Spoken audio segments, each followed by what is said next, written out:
Selamat pagi dan salam sejahtera untuk kita semua.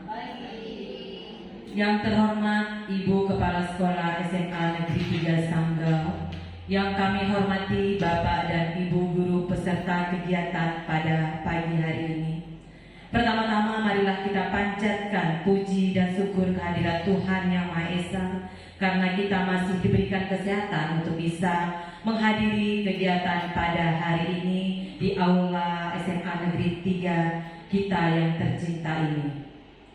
Baiklah, untuk acara pertama pembukaan, marilah kita sama-sama berdoa menurut agama dan keyakinan kita masing-masing agar kegiatan kita pada hari ini lancar kegiatannya dan mendapatkan berkah dari Tuhan Yang Maha Esa.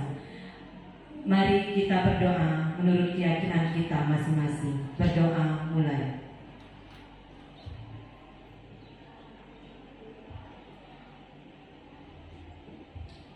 Berdoa selesai. Acara selanjutnya sambutan dari Ibu Kepala Sekolah SMA Negeri 3 Sanggau. Kepada Ibu dengan hormat kami persilakan.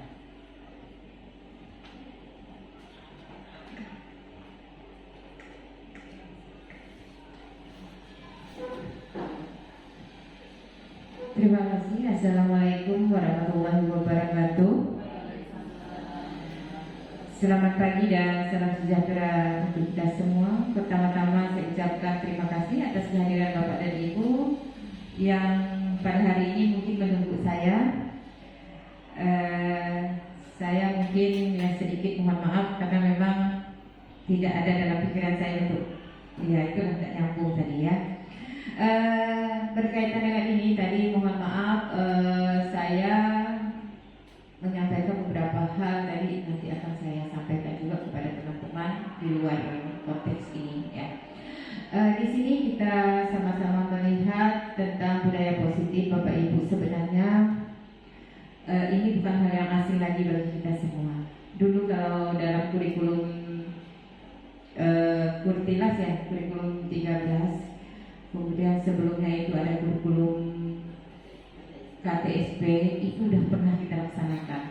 Setiap pagi anak-anak itu salaman, itu kan salah satu budaya, ya kan?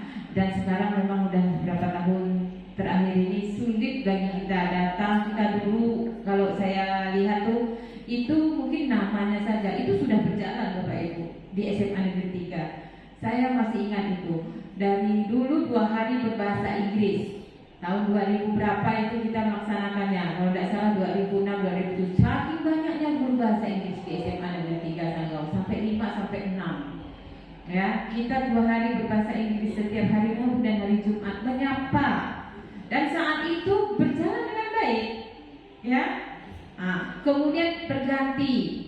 Setiap hari saya masih ingat ya, waktu Ibu Sri Muhammad wakil kesiswaan, kemudian saya kembali lagi, itu tidak pernah setiap anak datang itu sudah bawa satu kantong, bahkan ada bawa kantong sampah dari rumah. Saking kami kerasnya dengan anak-anak. Ya. Akhirnya berkembang, dan sekarang karena ada masalah mungkin ya Bapak Ibu ini berkaitan dengan kurikulum, kemudian dengan datangnya orang-orang yang baru, anak-anak baru dengan apa ya, teman-teman kita yang baru dengan keadaan yang mungkin berbeda ya, sehingga kemudian ada lagi undang-undang yang mengatur bahwa hak anak dan sebagainya, itu membuat kita menjadi mengurangi hal-hal seperti misalnya mengutis atau apa, marah sama anak berlebihan, itu kita punya hukum tertentu, jadi sehingga kita dengan sendirinya berkurang. Padahal dengan budaya positif yang ada di sekolah ini memang kita bisa terapkan. Salah satunya mungkin yang perlu kita camkan sekarang berkaitan dengan lomba kebersihan Bapak Ibu. Lomba kebersihan. Nah, ini mungkin kita bisa menyampaikan kepada anak-anak mulai hari ini atau kedepannya 15 menit sebelum kita masuk kelas, kita bisa mengut sampah dulu, nyapu dulu, dan itu bisa menjadi budaya positif bagi kita. Ya, pelan-pelan saya yakin insya Allah ini berjalan dengan baik. Tapi biar bagaimanapun seperti yang disampaikan oleh Ibu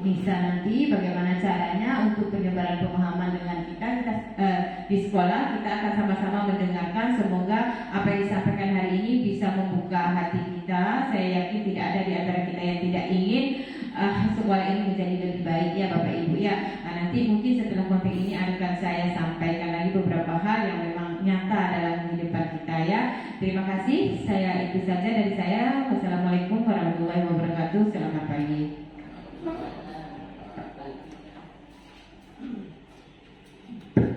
Kami ucapkan terima kasih atas kata sambutan dari Ibu Kepala Sekolah. Acara selanjutnya penyampaian materi pemahaman dan penerapan budaya positif di sekolah oleh Ibu Hairunisa SPD. Kepada Ibu Hairunisa kami persilakan.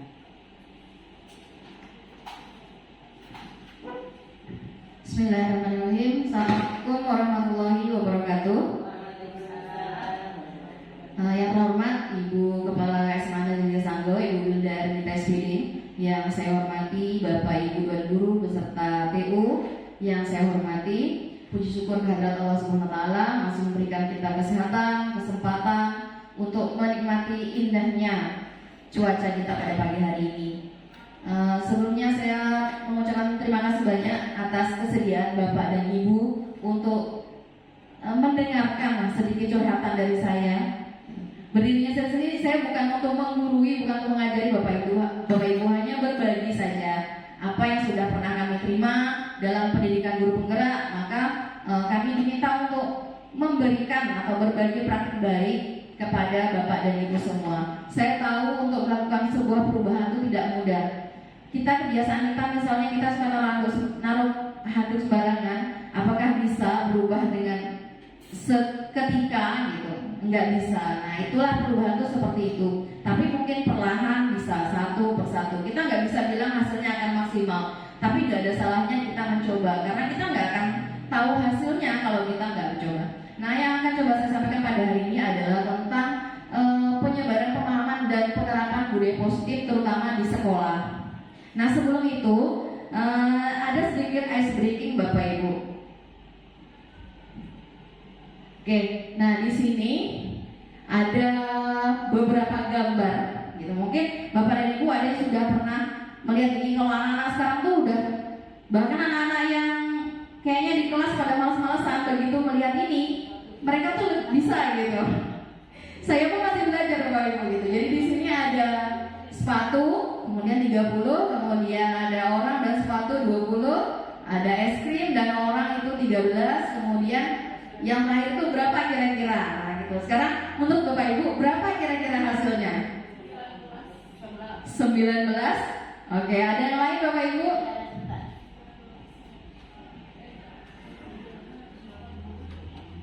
13. Yang berapa? 12.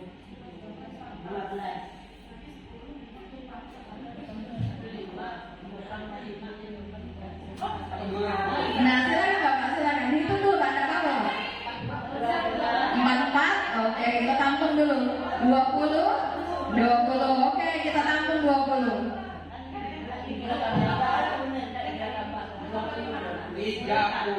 30. Oke, tadi ada 19, ada 44, ada 20, ada 30. Masih ada lagi nggak Bapak Ibu yang berbeda mungkin hasilnya? Oke, silakan Bapak. 60, tambah lagi ya, silakan. Ada lagi yang lain?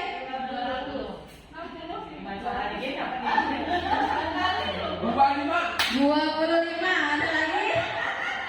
25. Oke, karena udah banyak berapa? 30. Oke, sekarang karena sudah banyak 25. Oke, karena sudah banyak jawaban yang masuk, coba kita buktikan Bapak Ibu. Jadi di atas itu kalau sepatu 30, berarti sepasang sepatu itu berapa? Satu pasang sepatu berarti 10. Sepasang sepatu berarti 10. 15. Oke. 24. Oke, kata Ibu 24. Nah, sekarang kalau misalnya sepasang sepatu dan orang ada 2 orang, berarti satu orang itu berapa? Satu orang 5. Ya. Sepasang sepatu itu 10. Nah, kemudian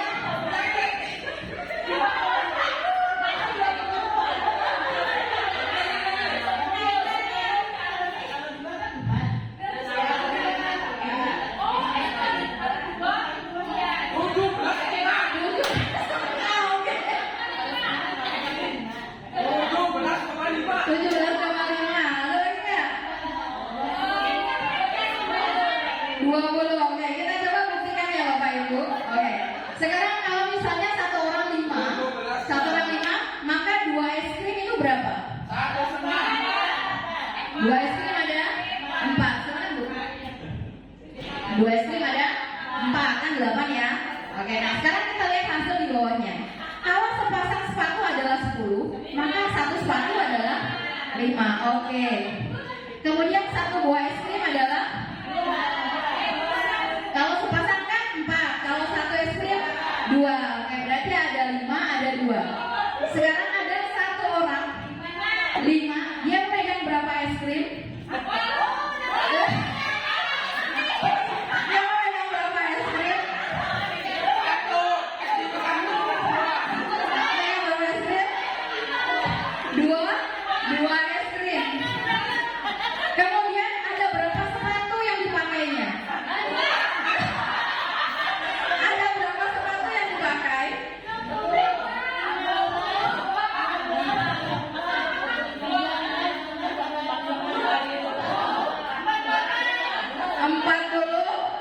48. Tangan Bapak Ibu semuanya. Kurang sedikit ya. Nah sekarang inilah hasilnya ya. Jadi hasilnya seharusnya adalah 48. Nah menurut Bapak Ibu, apa sih yang bisa kita ambil dari permainan ini tuh? Ketelitian. Apa lagi Bapak Ibu? Fokus. Kemudian sabar.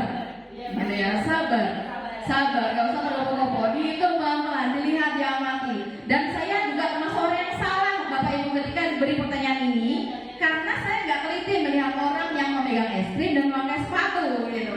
Jadi saya terburu-buru suruh cepet-cepetan jawab dengan semangatnya lah dan pedenya saya tuh jawab, ternyata saya salah gitu ya.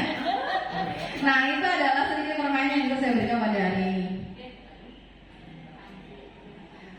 Nah kemudian berkaitan dengan budaya positif, saya ingin bertanya kepada Bapak Ibu, menurut Bapak Ibu kira-kira hukuman itu dapat mendisiplinkan anak? Menurut Bapak Ibu itu tepat atau tidak? Hukuman bisa mendisiplinkan anak. Bapak Ibu setuju atau tidak dengan pernyataan ini? Tergantung jenis hukumannya. Tergantung. Oke, tergantung jenis hukumannya. Baik. Ada lagi yang lain? Nah, sekarang kalau misalnya pemberian hukuman dengan hal positif seperti membaca atau membersihkan halaman sekolah dapat meningkatkan disiplin anak. Bapak Ibu setuju atau tidak dengan pernyataan ini? Pemberian hukuman dengan hal positif seperti membaca atau membersihkan halaman sekolah dapat meningkatkan disiplin anak. Bapak Ibu setuju atau tidak kira-kira dengan pernyataan seperti ini? Tidak setuju. Kurang setuju. Ya, karena melakukannya dengan terpaksa, artinya anak-anak ini melakukan sesuatu tidak dari dalam dirinya karena takut akan sesuatu. Dia tahu misalnya apa yang akan terjadi kalau dia tidak melaksanakan apa yang diperintahkan oleh guru. Jadi seperti itu. Kemudian memberi penghargaan dapat meningkatkan motivasi belajar anak. Setuju? Ada yang setuju atau tidak? Setuju. Oke. Nah nanti akan kita bahas, ini ada materinya Bapak Ibu. Jadi apakah memberikan penghargaan itu dapat meningkatkan motivasi anak? Kalau saya pribadi sebelum saya belajar materi ini, saya juga setuju dengan hal ini gitu. Ternyata nanti kita lihat. Nah ada beberapa materi yang akan saya sampaikan. Yang pertama tentang perubahan paradigma belajar, kemudian disiplin positif, kemudian nilai-nilai kebajikan, kebutuhan dasar manusia, motivasi perilaku manusia, posisi kontrol guru, keyakinan kelas, dan segitiga restitusi.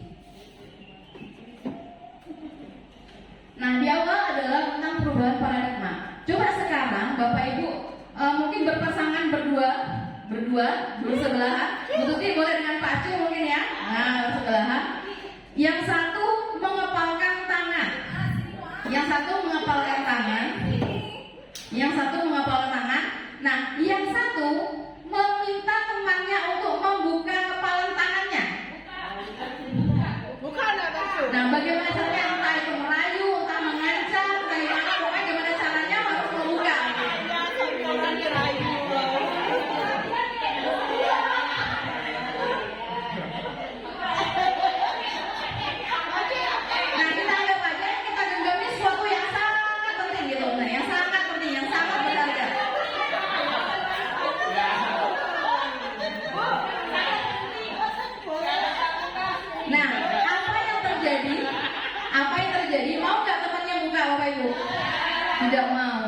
Jadi pada dasarnya siapa yang memiliki kuasa atas keinginan kita untuk membuka atau tidak? Diri kita sendiri. Jadi mau orang luar memaksa seperti apa, kalau kita dalam diri kita tidak membuka, maka kita nggak akan buka tangan kita kan? Nah, gitu. Jadi kontrol itu sebenarnya ada pada diri kita, bukan pada diri orang lain. Nah, itulah yang dikatakan dengan miskonsepsi teori kontrol tadi. Nah, di sini adalah miskonsepsi tentang teori kontrol. Di sini ilusi guru mengontrol murid. Bisa nggak Bapak Ibu kita itu 24 jam mengontrol anak-anak? Misalnya disuruh memperhatikan mulai dari A sampai Z, bisa atau enggak? Tidak bisa. Karena segala sesuatunya pasti harus kembali ke diri anak itu sendiri. Dia mau atau enggak. Mungkin gini lah, kita perintahkan kamu apel, tidak boleh kayak gitu lagi. Mungkin pada hari itu dia menuruti, tapi apakah ada jaminan bahwa besoknya dia tidak akan mengulang lagi? Tidak ada jaminan. Artinya yang bisa mengontrol diri mereka adalah ya diri mereka sendiri gitu. Nah, tapi tugas kita adalah sebagai guru menuntut mereka, bukan artinya mereka nggak kita kontrol, kita nggak boleh kontrol mereka, bukan nggak boleh kontrol. Yang kita perlukan adalah kita diminta untuk menuntun mereka, mengarahkan mereka ke hal yang lebih baik. Bisa jadi dengan memberikan gambaran dan sebagainya, sehingga nantinya akan muncul kesadaran dalam diri mereka. Ya, walaupun kita nggak tahu itu kapan terjadi, apa namanya anak-anak ya. Gitu. Kemudian bawa ilusi bahwa semua penguatan positif efektif dan bermanfaat. Jadi ya seperti tadi, misalnya kayak disuruh membaca, misalnya menghafal surah-surah pendek, atau misalnya disuruh menghafalkan undang-undang dasar. Kemudian diminta untuk membersihkan kamar mandi, misalnya kayak gitu. Hal hukumannya itu positif, halnya benar positif. Tapi apakah itu bisa menjadi jaminan bahwa anak itu akan menimbulkan efek jerah terhadap anak itu? Tidak menjadi jaminan. Nah, itu yang dikatakan dengan miskonsepsi dari teori kontrol itu sendiri. Kemudian ilusi bahwa orang dewasa berhak memaksa. Nah, ini mungkin kita nggak hanya di sekolah ya, sebagai orang tua, tanpa kita sadari kita juga menjadi pengontrol untuk anak kita gitu ya. Jadi menonton kita nih, saya nih orang tua, kalau dia nggak mau nurut, kamu ini tidak sopan orang tua, mesti kita ngomong kayak gitu kan. Kamu nggak mau nurut sama mama, misalnya kayak gitu. Nah, sebenarnya itu adalah miskonsepsi tentang teori kontrol. Kita nggak bisa mengontrol anak. Kemudian ilusi bahwa kritik dan membuat rasa bersalah mampu menguatkan karakter. Nah, selama ini mungkin saya pribadi, saya pernah ditanya nih, saya berada di posisi mana? Yang sering saya lakukan di rumah, saya bilang, mungkin saya lebih sering membuat anak saya menjadi merasa bersalah dengan apa yang dia lakukan.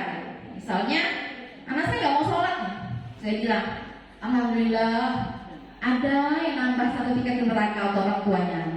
Akhirnya nanti kita merasa supaya dia merasa bersalah, lalu dia mau sholat kan gitu. Nah, ternyata itu tidak boleh yang seperti itu gitu. Artinya kita nggak bisa besoknya lagi apakah dia mau sholat tepat waktu. Enggak juga, dia pasti akan memulai hal yang sama. Jadi setiap hari mamanya disuruh seperti itu. Nah, begitu juga dengan anak gitu. Nah, di sini adalah mengubah paradigma stimulus respon ke pendekatan teori kontrol. Perbedaannya, kalau misalnya pada stimulus respon itu kita mencoba mengubah orang agar berpandangan sama dengan kita. Tapi menurut teori kontrol, kita berusaha memahami pandangan orang lain tentang dunia. Contohnya seperti ini. Misalnya kita melihat warna itu hijau menurut kita. Apakah orang lain akan berpendapat yang sama dengan kita bahwa korden ini warnanya biasanya biru nih, biru. Saya korden ini warnanya biru. Apakah orang lain pasti akan setuju dengan kita kalau ini kordennya warnanya biru? Belum tentu. Bisa jadi dia bilang ini dah hanya biru nih. Ini biru ada sapir-sapirnya, jadi blue sapir gitu. Kemudian ada lagi misalnya hijau. Kalau sekarang tuh ada hijau Tosca, ada hijau army, ada hijau sage, gitu ya. Nah, kalau misalnya kita berpandangan, oh itu hijau bang, beda hijaunya, namanya hijau samba ya bang, gitu ya. Misalnya dengan suami ya biasanya bilang gitu, beli cat warna hijau ya, dibeli warna hijau, bukan hijau ini, ya sama aja, namanya juga hijau gitu. Nah, di sini adalah teori kontrolnya adalah kita harus bisa menghargai pandangan orang lain terhadap sesuatu. Jadi kita nggak bisa menuntut orang tuh harus sama pandangannya kayak kita. Kalau kita bilang A, orang juga harus nurut sama kita, misalnya bilangnya A juga nggak bisa. Kita juga harus memahami apa yang pasti dia punya alasan kan, mengapa sampai orang tersebut tidak sependapat dengan kita. Kemudian perilaku buruk dilihat sebagai suatu kesalahan. Misalnya anak terlambat datang sekolah, itu kita anggap sebagai sebuah kesalahan. Terlambat datang dari kantin, kita menganggap itu sebagai sebuah kesalahan. Itu adalah stimulus respon. Tapi kalau pada teori kontrol, semua perilaku pasti punya tujuan. Misalnya gini, mengapa anak itu terlambat dari kantin datang ke kelas? Ternyata alasannya mungkin salah satunya di kantin ngantri, gitu ya. Jam istirahatnya pendek bu, sedangkan dia lapar, gitu kan. Nah sehingga hal-hal seperti inilah yang akan menjadi PR kita bersama. Kira-kira bagaimana sih solusinya agar hal ini tidak terulang lagi? Mungkin kita bisa musyawarahkan nih, misalnya, kalau misalnya istirahat 15 menit itu nggak cukup, perlu kita tambah setengah jam supaya meminimalisir anak yang datang terlambat ke kelas kita. Nah, itu kalau menurut teori kontrol. Kemudian orang lain bisa mengontrol saya, atau hanya Anda yang bisa mengontrol diri saya sendiri. Sama seperti tadi yang mengepalkan tangan itu tadi. Hanya kita yang bisa mengontrol diri kita sendiri, bukan atas perintah orang lain gitu. Kemudian pemaksaan ada pada saat bujukan gagal. Jadi kalau misalnya mau ya bersihkan kamar mandi, ya nggak mau, harus mau. Nah itu adalah paksaan kan, nah kayak gitu. Nah tapi yang diperlukan pada teori kontrol adalah kolaborasi. Ayo kita sama-sama membersihkan lingkungan sekolah supaya lingkungannya terlihat bersih, belajarnya juga nyaman. Mungkin lebih ke perbedaan cara menyampaikan saja, tujuannya sama. Kemudian model berpikir menang kalah, model berpikir menang menang. Kalau menang kalah kita kadang merasa gini, kalau dia udah nurut dengan kita yang menang, anak itu kalah. Nah sebenarnya pada teori kontrol itu tidak seperti itu. Seharusnya menang-menang, artinya ada kesamaan pandangan dan pendapat bahwa kalau misalnya nih, ayo kita bersihkan lingkungan supaya lingkungannya bersih. Jadi sama-sama tahu kalau misalnya lingkungan bersih, kita akan belajar dengan nyaman. Nah contohnya seperti itu.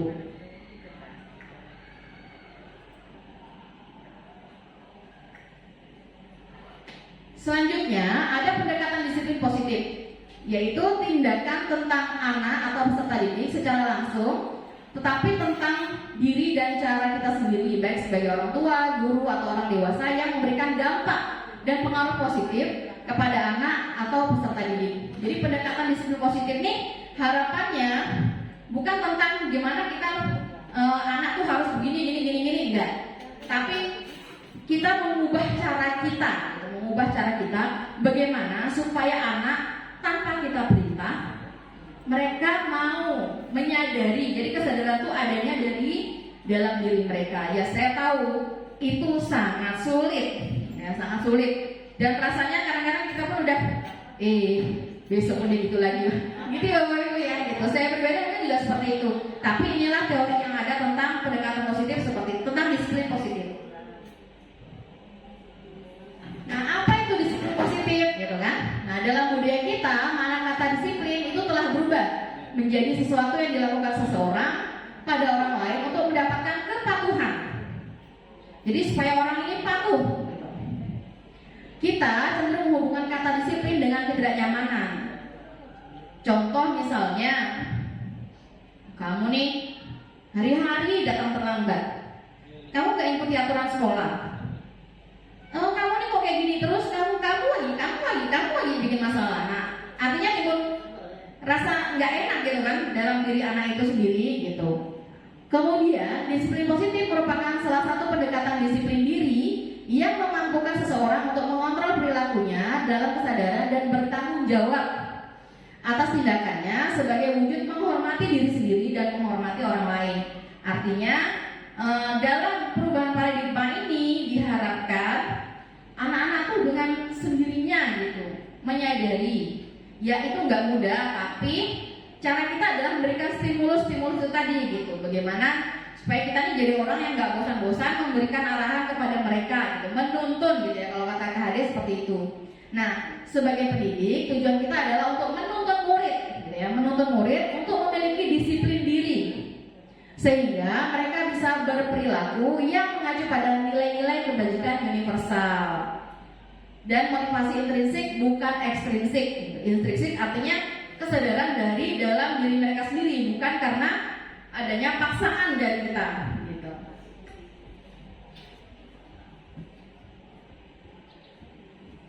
Nah, apa saja yang menjadi nilai-nilai kebajikan universal?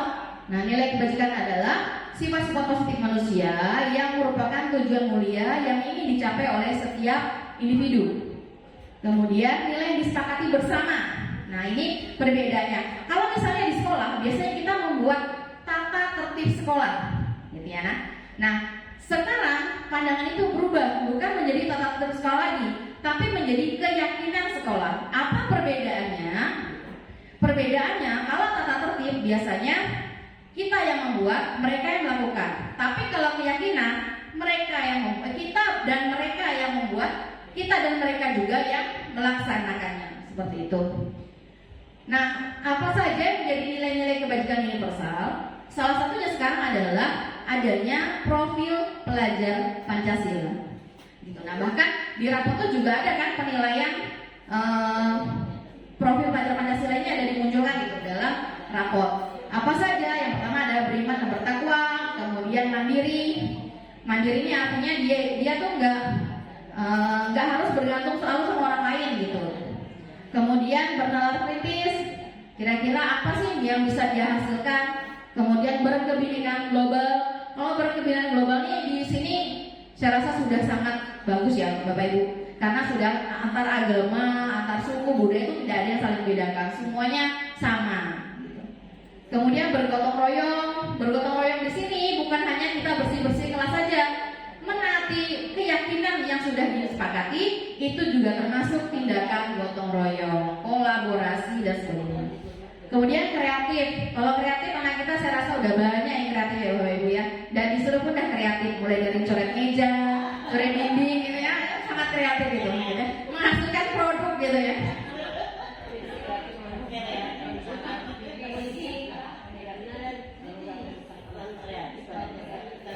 Terlalu kreatif ya, sampai misalnya kamar mandi baru dibetulkan sehari, besoknya udah digambar gitu kan. Nah, dia mencintai keindahan gitu ya. Kemudian ada teori motivasi, hukuman dan penghargaan serta restitusi. Nah, yang pertama adalah teori motivasi perilaku manusia.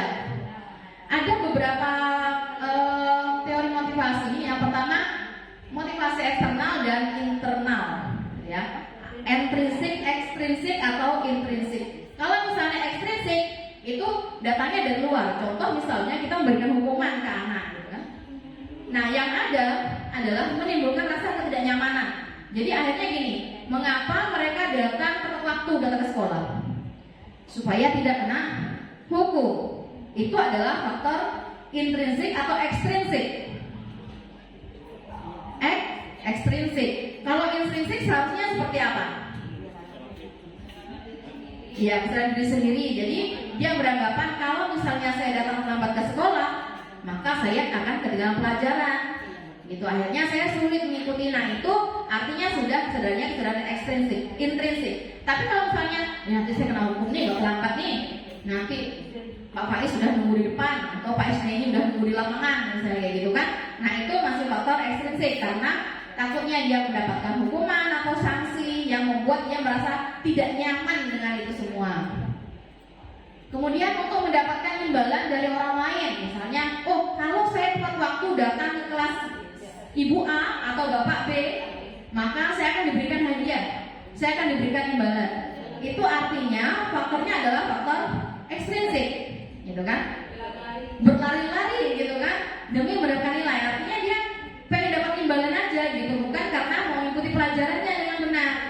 Tapi kalau intrinsik, kalau misalnya kalau saya nanti terlambat datang ke kelas ibu ini, maka saya bisa ketinggalan di materi ini, nanti saya nggak nyambung. Nah, itu adalah intrinsik.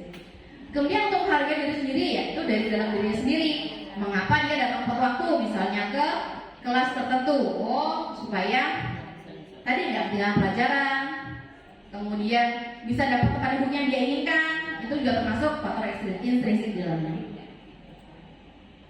Nah, untuk motivasi intrinsik ini tujuannya supaya menjadi disiplin positif yang datang dari dirinya sendiri, bukan karena paksaan orang lain. Nah, menurut Ki Hajar Dewantara, merdeka itu artinya tidak hanya terlepas dari perintah, akan tetapi juga cakap buat memerintah diri sendiri. Selanjutnya ada restitusi. Nah, apa itu restitusi? Mungkin Bapak Ibu ada yang sudah pernah dengar restitusi? Apakah Bapak Ibu pernah mendengar tentang istilah restitusi? Nah, kalau saya pribadi, ini juga merupakan hal baru, restitusi. Jadi, restitusi itu adalah proses menciptakan kondisi bagi murid untuk memperbaiki kesalahan mereka sehingga mereka bisa kembali pada kelompok mereka dengan karakter yang lebih kuat. Nah, restitusi ini juga merupakan proses kolaboratif yang mengajarkan murid untuk mencari solusi atas masalahnya sendiri. Jadi, kalau mereka berbuat salah dalam restitusi, mereka harus mencari solusi bagaimana dia akan memperbaiki kesalahannya. Bukan kita, tapi kita harus bertanyakan ya, kira-kira kalau kamu seperti ini, kamu mau gimana nih untuk memperbaiki kesalahan kamu? Nah, itu adalah restitusi. Tapi kalau misalnya, kau nih alasannya, nah itu udah masuknya ke penghukum dan sebagainya. Kemudian membantu murid berpikir tentang orang seperti apa yang mereka inginkan dan bagaimana mereka harus berperilaku memperlakukan orang lain gitu. Ini menurut dosen pada tahun 2004.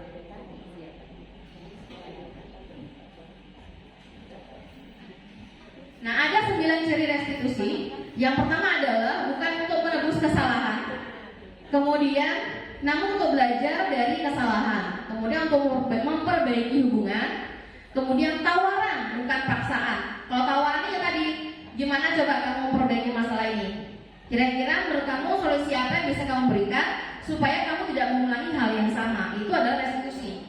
Tapi kalau misalnya kamu harus, karena kamu udah terlambat, kamu harus menulis permintaan maaf 100 kali. Nah, itu sudah termasuk ke dalam paksaan, bukan lagi restitusi.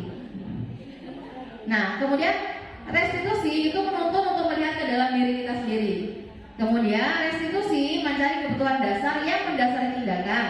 Restitusi fokus pada karakter bukan tindakan. Restitusi fokus pada solusi. Restitusi mengembalikan murid yang berbuat salah pada kelompoknya.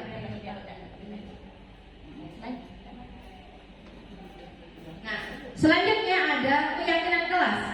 Yang kita tahu selama ini adalah tata tertib kelas, peraturan sekolah. Tapi yang ini adalah keyakinan kelas. Mengapa harus keyakinan kelas?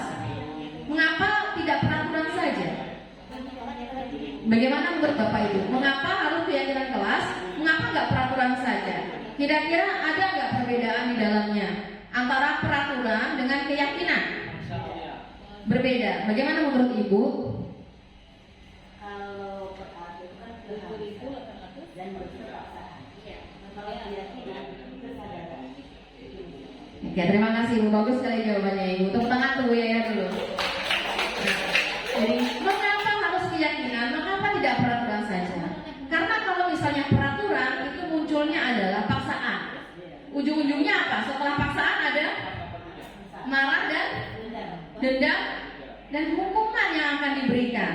Nah, tapi kalau keyakinan, keyakinan itu sudah disepakati bersama. Artinya dia udah tahu nih apa konsekuensinya kalau sampai dia melanggar keyakinan yang sudah disepakati. Nah, itu pentingnya sebuah keyakinan. Nah, sekarang mengapa kita memiliki peraturan harus menggunakan helm bila mengendarai motor? Keselamatan diri. Nah, itu artinya adalah sudah dari intrinsik ya, dari diri kita sendiri. Nah, tapi kalau misalnya pakai helm nanti ada razia, habis kita kena tilang, kan gitu misalnya. Nah, kalau itu faktornya dari luar ya Bapak Ibu ya, ekstrinsik gitu kan. Karena kita takut kena tilang. Tapi kalau kita sadar kalau helm ini untuk keselamatannya itu sudah muncul dari dalam diri kita. Kemudian mengapa kita memiliki peraturan 3M, menggunakan masker, mencuci tangan pada saat COVID terutama, supaya terhindar dari penyakit atau menjaga orang lain supaya tidak tertular oleh kita, misalnya gitu kan. Nah, itu Kemudian, mengapa kita memiliki peraturan harus datang tepat waktu pada saat mengikuti pelatihan? Bukan karena kita takut mungkin honornya dipotong atau uang transportnya nggak dibayarkan, gitu kan? Tapi mungkin kita takut, oh nanti materinya apa, saya nggak nyambung jadinya. Nah, itu adalah faktor intrinsik di dalamnya. Nah, untuk mendukung itu, kembali ke nilai-nilai keyakinan yang lebih menggerakkan seseorang dibandingkan dengan serangkaian peraturan-peraturan. Jadi sebenarnya ada nggak sih persamaan perbedaannya? Perbedaannya yang hanya pada susunan kalimatnya. Kalau misalnya pada peraturan itu misalnya dilarang membawa HP, misalnya, atau dilarang menyalakan HP, membunyikan HP pada saat rapat. Nah itu kata dilarang, maka ketika ada dilarang maka pasti ada konsekuensi, ada hukumannya apa nih kalau dilanggar? Oh poinnya sekian, poinnya sekian. Tapi kalau misalnya saling menjaga ketenangan dan sebagainya, nah itu adalah muncul dari dalam diri kita, gitu. Jadi tidak ada paksaan dari orang lain, gitu kan? Karena kalau misalnya kita menyadari itu, ngapa nggak boleh menyembunyikan HP pada saat rapat dan sebagainya? Dikhawatirkan mengganggu orang lain, mengganggu jalannya rapat, nah, seperti itu.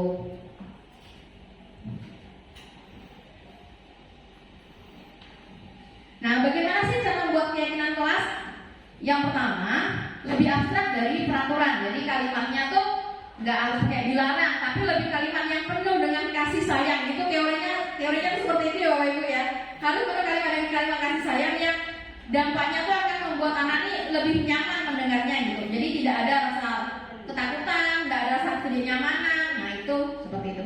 Kemudian berupa pernyataan universal dibuat dalam bentuk kalimat positif. Misalnya saling menyayangi, saling menghormati, saling menjaga keamanan, saling menjaga kebersihan.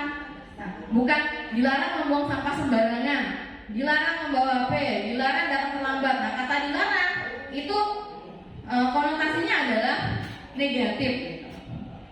Kemudian sedikit saja agar mudah diingat. Jadi kita nggak perlu bikin peraturan tuh yang berlembar-lembar, tapi kita sendiri nggak hafal dengan peraturan itu. Tapi cukup sedikit, mencakup banyak hal dan bisa diingat oleh semua orang. Kemudian sesuai dengan kondisi kelas dan sekolah agar mudah diterapkan. Jadi kalau misalnya menyesuaikan dengan kondisi sekolah kita masing-masing ya Bapak Ibu.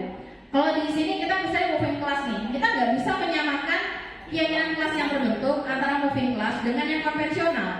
Karena tentu sudah berbeda jalurnya gitu. Sehingga kita menyesuaikan saja dengan kondisi sekolah kita. Misalnya kondisi sekolah kita nih naik turun jalannya.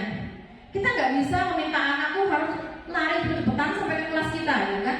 Tentu ada sedikitlah rasa toleransi dari kita gitu setiap pergantian jam pelajaran. Mengingat kita aja mungkin kalau disuruh keliling kelas juga perlu waktu dan capek gitu. Nah begitulah anak-anak itu juga seperti itu. Jadi kita memposisikan diri kita, mereka gitu. Jadi kita mungkin sedikit lebih maklumi atau kita membuat keyakinan supaya bagaimana caranya keyakinan itu bisa kita laksanakan gitu, mengingat kondisi bangunan kita nih yang seperti ini. Nah, semua warga kelas atau sekolah dilibatkan saat membuat. Jadi kalau peraturan itu biasanya dari pihak-pihak tertentu saja.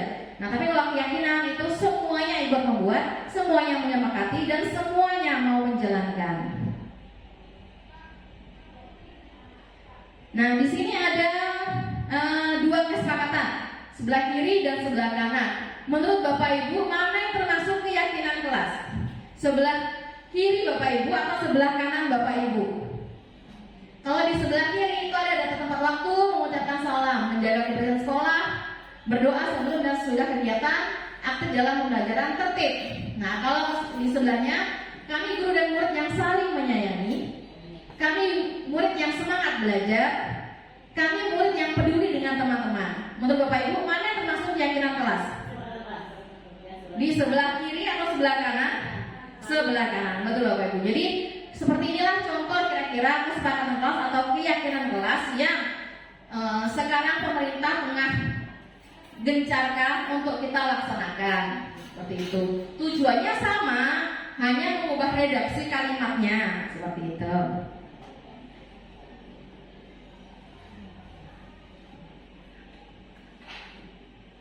Nah, di sini adalah perbedaan hukuman dan konsekuensi yang seperti katakan tadi. Kalau hukuman itu suatu menyakitkan harus terjadi. Misalnya Kamu lari di lapangan, lari ke lapangan 20 kali. Apa yang terjadi? Malu, capek, malu di teman-teman, ada gebetannya lagi kan gitu misalnya. Atau misalnya anak itu nggak pakai sepatu. Udah, kamu telanjang kaki aja sepanjang pelajaran. Nah, pasti anak merasa malu, nggak pede, misalnya kayak gitu. Atau misalnya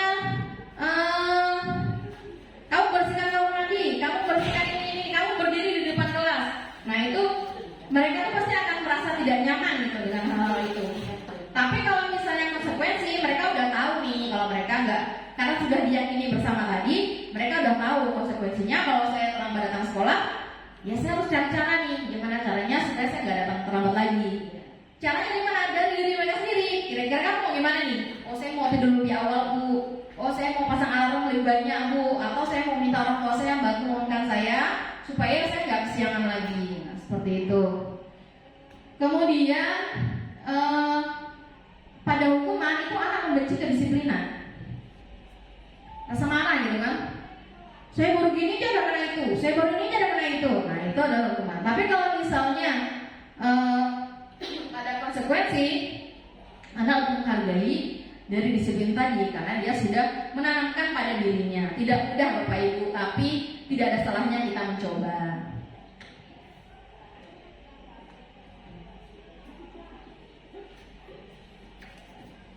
Nah, sekarang ini coba bagaimana tanggapan Bapak dan Ibu misalnya antara hukuman atau konsekuensi. Misalnya mencatat 100 kali dalam buku kalimat saya tidak akan terlambat lagi karena terlambat ke sekolah. Menurut Bapak Ibu ini hukuman atau konsekuensi?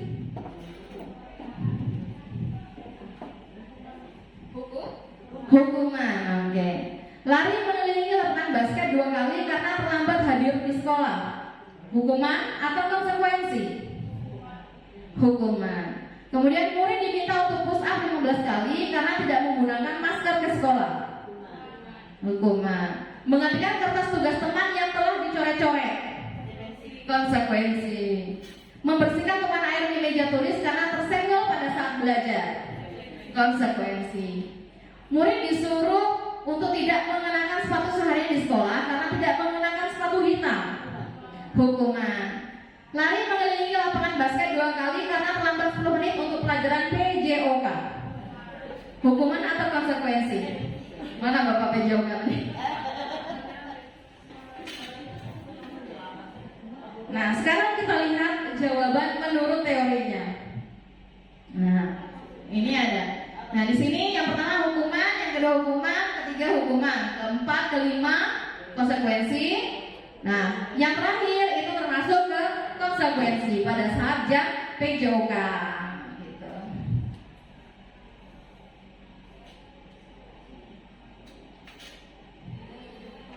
Nah, di sini masuk ke kebutuhan dasar manusia dan dunia berkualitas. Apa saja sih kebutuhan dasar manusia itu?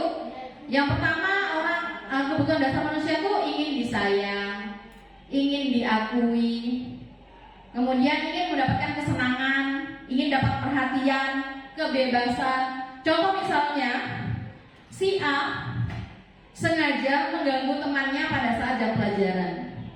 Kira-kira kebutuhan dasar apa yang dibutuhkannya, yang sedang dilakukannya? Kebutuhan dasar apa? Dia ganggu teman pada saat kita mengajar. Perhatian, mungkin dia perlu kasih sayang supaya kita lebih perhatian sama dia. Cobalah gitu kan. Dia merasa mungkin diabaikan, maka dia cari perhatian. Bisa jadi dengan dia mencoret-coret meja, mungkin juga cari perhatian, gitu kan. Misalnya, ibu nih ngajar gitu terus Bang.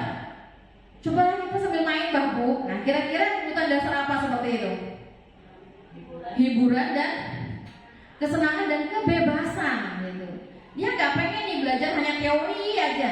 Oh dia pengen, Bu sambil main lagu, Bu belajar di lapangan lagu, gitu kan. Selain kesenangan, mereka juga perlu kebebasan. Mungkin ketika di dalam kelas terus, mereka merasa sumpah, misalnya bosan dan sebagainya. Nah, seperti itu. Jadi itu adalah kebutuhan dasar dari manusia. Jadi kita nggak bisa bilang kalau anak yang ganggu temannya kamu nih gitu terus nakal, oh kamu nih ini jahat, gitu kan misalnya. Kita nggak boleh langsung menyimpulkan Bapak Ibu menurut teorinya seperti itu gitu. Karena bisa jadi si anak ini mungkin ya tadi dia sedang menunjukkan kebutuhan dasar apa sih yang dimilikinya gitu. Nah, selanjutnya adalah 5 posisi kontrol. Nah, di sini pada 5 posisi kontrol itu ada video yang akan saya putarkan. Jadi 5 posisi kontrol itu ada penghukum, ada pemantau, ada pembuat rasa bersalah, kemudian ada manajer, satu lagi nanti kita lihat ada video, saya juga lupa. Nah, ini videonya sekitar 12 menit Bapak Ibu. Kita coba saksikan. Di sini termasuk ke ada contoh-contohnya juga. Misalnya 5 posisi kontrol apa sih yang biasa kita lakukan? Nah, di sini ada contohnya. Seorang pendidik agar dapat mengenali dirinya. Pada video kali ini, kita akan membahas tentang 5 posisi kontrol yang dikembangkan oleh Diane Dawson dan contoh penerapannya.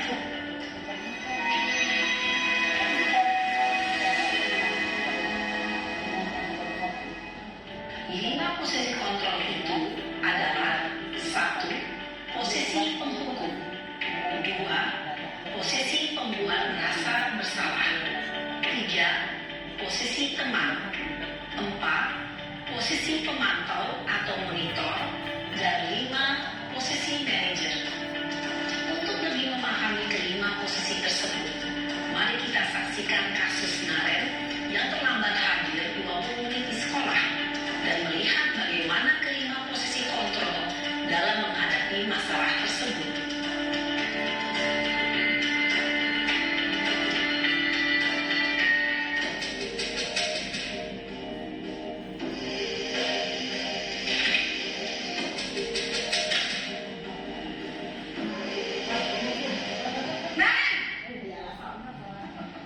Sini kamu!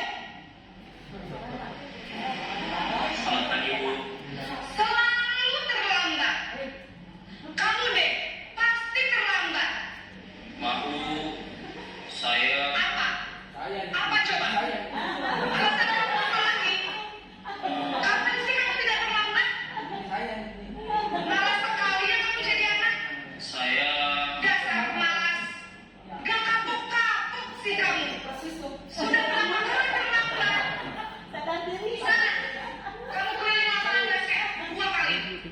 kenapa saya harus ke lapangan basket Bu? Kenapa? Kamu lawan ibu. Berani-beraninya jawab. Sudah terlambat, masih berani jawab nggak? Sekarang keliling lapangan basket 5 kali sekalian. Biar kapok. Cepat. Pergi sana ke lapangan basket. Posisi penghukum biasanya berbicara dengan nada tinggi, menghardik, menunjuk-nunjuk, menyakiti, dan menyindir. Hukuman bisa berupa fisik maupun psikis. Ibu dan bapak guru hebat. Dampak yang terjadi pada murid ketika guru berada pada posisi penghukum adalah murid cenderung akan memberontak, bahkan menyimpan dendam.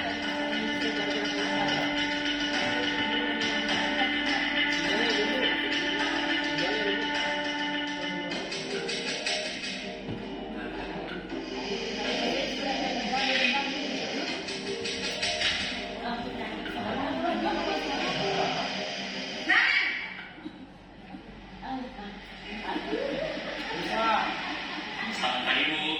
Naren, kamu kenapa terlambat lagi, nak? Ya Tuhan, Naren, kamu senang ya bikin ibu susah ya?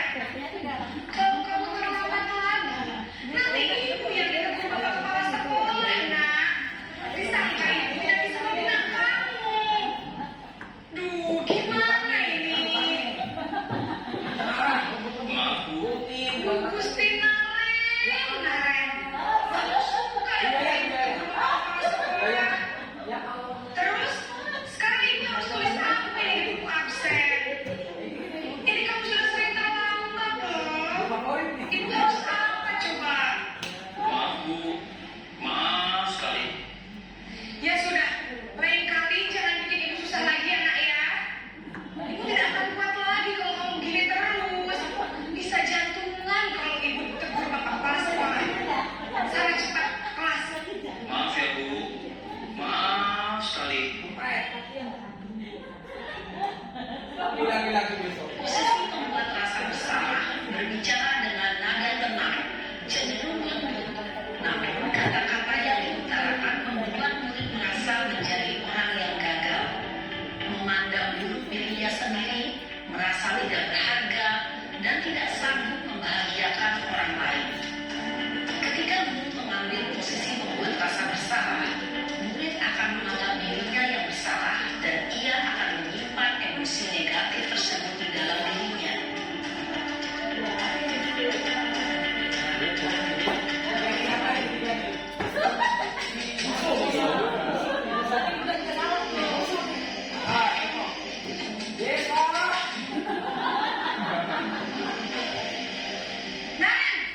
harus di sekolah jam 7, Bu.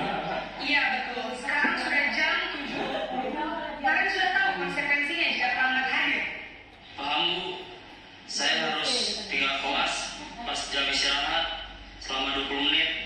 Iya benar, konsekuensinya demikian. Jadi nanti jam 9.30 pas istirahat, kamu harus tinggal di kelas, kerjakan tugas tambahan untuk ketertinggalan kamu, ya? Baik, Bu.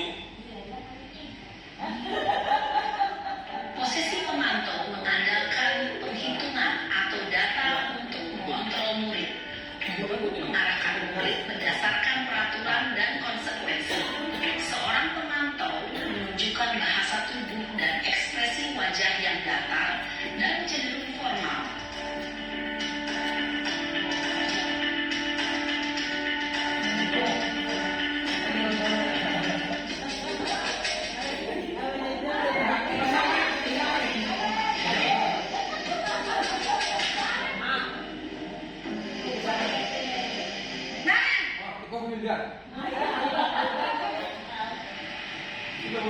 Selamat pagi, Bu. Selamat pagi, Naren. Maaf, Bu. Saya terlambat. Iya, sekolah masuknya jam 7, sekarang sudah jam 7.20. Jadi sekarang bagaimana ini, Naren? Maaf, Bu. Saya lupa setel alarm saya semalam. Baiklah, menurut kamu, keyakinan sekolah yang mana yang perlu kamu tingkatkan? Menghargai diri sendiri dan orang lain mungkin, ya, Bu. Setuju. Jadi, apakah Naren meyakini prinsip saling menghormati tersebut? Iya, Bu. Saya meyakininya. Apakah Naren bersedia memperbaiki masalah keterlambatan ini? Bersedia, Bu. Bagaimana kamu akan memperbaiki masalah keterlambatan ini? Saya akan coba untuk tidak lupa menyetel alarm saya, Bu. Baik, kalau Naren lupa menyetel alarm di rumah, ada orang yang kira-kira bisa bantu mengingatkan tidak? Ada, Bu. Kakak saya, Kak Emma. Ada lagi selain Kak Emma? Selain Kak Emma, ada ibu saya. Baik, jadi yang mengingatkan Naren adalah Kak Emma dan ibu kamu ya? Kira-kira akan mulai setel alarm kapan nih, Naren? Setelah pulang sekolah, akan segera saya lakukan. Baik, jadi Naren akan setel alarm untuk bangun besok pagi dan akan diingatkan oleh kakak dan ibunda Naren ya. Ada lagi yang mungkin perlu dilakukan, Naren, agar tidak terlambat bangun lagi. Tidak ada, Bu. Baik, Naren, terima kasih untuk kerjasama kamu. Sekarang kamu perlu kembali ke kelas untuk belajar. Baik, Bu. Terima kasih. Posisi manajer adalah posisi kontrol yang disarankan untuk membimbing murid memiliki sikap disiplin yang positif, yaitu murid yang mandiri, bertanggung jawab, dan dapat memecahkan masalah. Tujuan dari posisi ini adalah agar murid dapat berefleksi atas tindakannya. Guru akan dengan tulus memberikan pertanyaan-pertanyaan bermakna, sehingga membuat murid dapat belajar dari kesalahannya dan mencari sebuah solusi untuk menyelesaikannya.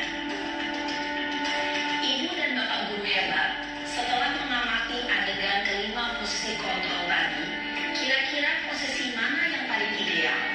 Posisi mana yang dapat menunjang motivasi prinsip murid? Ya, tentu posisi manajer. Posisi ini memang posisi ideal dan ini dituju setiap pendidik.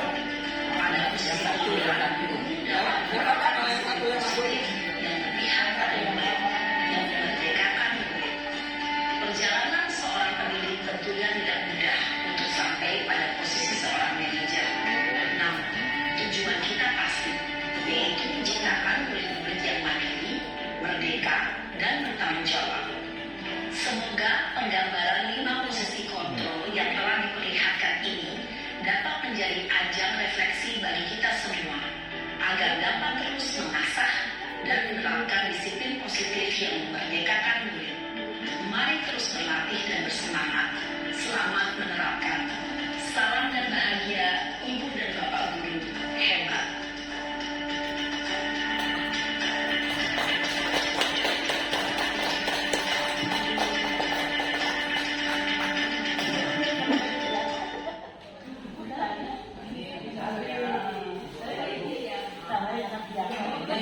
Terima kasih.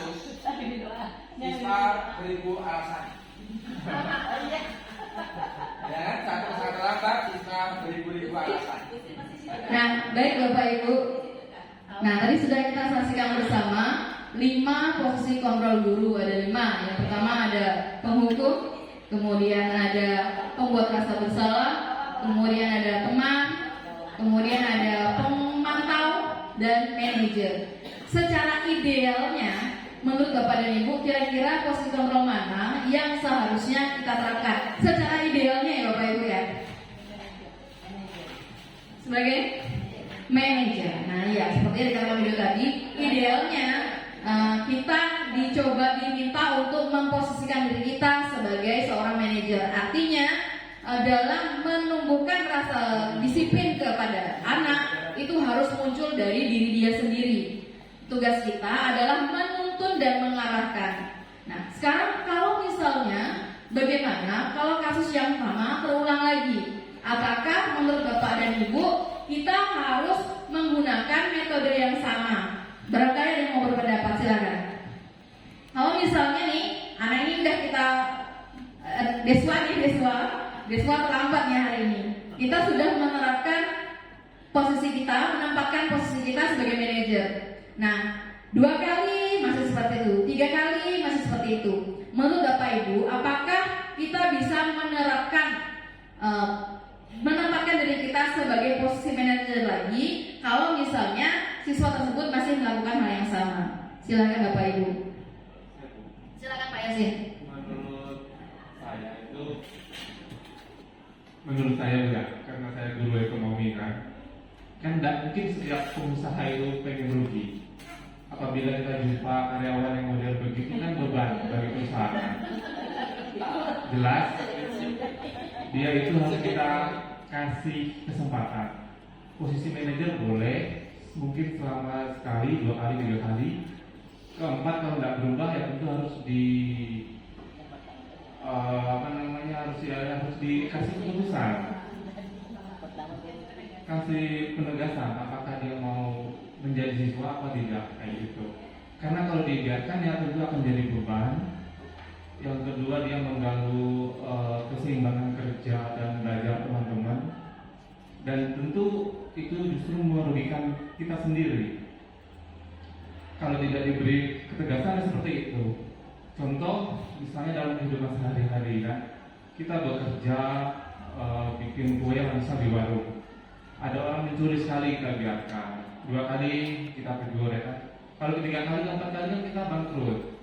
Kan nggak mungkin orang lain memberi kita makan kalau sudah kita bangkrut. Saya rasa seperti itu. Tetap ada batasan bagi siswa. Posisi manajer boleh diterapkan misalnya sampai 3 kali. Nanti posisi teman 2 kali, tapi kalau tidak berhasil ya maka harus diambil ketegasan. Harus diambil ketegasan. Tapi tentu biasanya Bu ya, kalau dalam ekonomi itu tetap dipanggil musyawarah. Di sini kan siswa posisinya sebagai murid, berarti kita panggil orang tua. Kalau memang sudah dengan posisi manajer sudah kita lakukan tidak ada perubahan, posisi teman tidak ada perubahan, mungkin baru kita panggil orang tuanya. Dan kita sampaikanlah data-data tadi. Nah gitu, saya rasa mungkin orang tuanya pun nggak akan menerima juga. Karena kan ya tadi prinsipnya tidak ada orang bikin usaha kan merugi. Kalau rugi ya gimana kan pasti bangkrut dan kita pun akan menderita. Itu mungkin dari saya. Terima kasih. Mungkin ada Bapak dan Ibu lain yang ingin berpendapat atau sudah sependapat Pak Faiz, silakan Pak Faiz. Kan bebas boleh berpendapat. Terima kasih. Ini terkait dengan penindakan. Tindakan ini berbagai macam karakter. Kalau saya menanamkan dalam diri saya sebagai manajer itu kayaknya lebih sedikit. Tetapi saya lebih menerapkan ke yang pertama, apa itu? Menghukum. Karena bagi saya yang manajer itu manajer segala macam itu sesuai dengan karakter masing-masing. Mungkin yang tingkat manajer mungkin lebih ke Pak Heri. Ya, Bu Yaya, Bu Uti. Nah, kalau saya ada menerapkan sistem manajer ketika memang sedikit saya agak agak ketika siswa itu udah berkali-kali udah saya hukum, tidak ada perubahan, maka yang selanjutnya saya panggil, maka akan saya utarakan, kamu tidak kasihan kan dengan saya? Kamu tidak kasihan kan? Kamu tuh penyakit di sini. Ya jalan solusinya ya perlu dibuang, itu penyakit. Dengan penyakit akan menularkan kepada yang lain. Akan merugikan juga, merugikan sekolah, merugikan hak lain, merugikan siswa yang lain. Itu kalau saya ya lebih berat ke yang hukum, karena ketika ke karakter siswa di sini kayaknya lebih jerak untuk dihukum daripada tingkat mengarahkan. Diarahkan tak mau beban. Ini baru saya kata sari maaf saya izin. Saya baru menghadapi 2 orang. Yang kelas 11 itu, yang kelas 11 yang naik bersyarat itu juga. Itulah baru saya utarakan sebagai manajer. Ketika saya berhadapan dengan dia udah dari terakhir, maka saya sebagai manajer bisa. Kamu salahnya apa? PJOPA tidak tuntas. Apa kesalahan kamu begini? Terus bagaimana langkah kamu? Nah, ketika saya memposisikan saya sebagai manajer, maka disitulah saat saya agak menyerah. Nah, itu udah pusing kan? Maka tadi yang terjadi apa? Ketika saya sebagai manajer ini memang ada positifnya bakal manajer nih. Siswa akan lebih mengoreksi dirinya, dan siswa agak lebih ada penyesalan masa bersalah. Tidak tahu itu apakah memang benar di hati dia atau memang hanya sikap. Setelah saya sampaikan tadi, anak itu merasa bersalah dan minta maaf dan cium tangan ke saya. Itu sebagai manajer. Tapi ketika kita menghukum, memang tadi efeknya apa? Berdendam. Tapi di situ dari dendam dia ya udah sebatas, udah lewat. Saya sering menghukum mereka lari ke lapangan. Di situ ya udah saya tanya ikhlas tidak? Ikhlas, beneran. Ya walaupun di hati dia sebenarnya gimana. Nah tapi saya yakin akan lebih jerah itu ketika anak itu dihukum. Tapi dihukumnya tidak melukai fisik ibaratnya begitu. Itulah, terima kasih ya kurang lebihnya.